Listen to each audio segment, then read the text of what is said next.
நடுக்கடலில் மீன்பிடித்துக் கொண்டிருந்த காரைக்கால் மீனவர்கள் மீது இந்திய கடலோர காவல் படையினர் தாக்குதல் நடத்தியதாக புகார் எழுந்திருக்கிறது. குறிப்பாக தங்களை மிரட்டி மீன் வலைகள் மற்றும் பாஸ்போர்ட் உள்ளிட்ட ஆவணங்களை பறித்துக் கொண்டு தாக்கியதாக மீனவர்கள் தெரிவித்திருக்கிறார்கள். இந்திய எல்லைக்குள் மீன்பிடித்துக் கொண்டிருந்த தங்களை பாதுகாக்க வேண்டியவர்களே தாக்கியது தங்களுக்கு பேரதிர்ச்சியாக தருவதாக அவர்கள் கூறுகின்றனர்.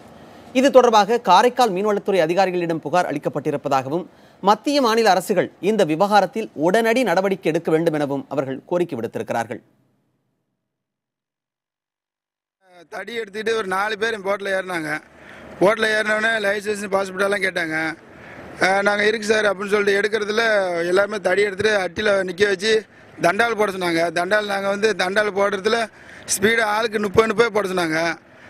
10 தான் போட முடியுது எங்களால். கடல் மேலே 10 தான் போட முடியுது. தடி எடுத்து பின்னாடி அடித்து 6-7 பேருக்கு தொழில் பண்ண முடியாமல் அடித்து வீங்கி போயிடுச்சு. ரத்த கட்டாக இருக்குது.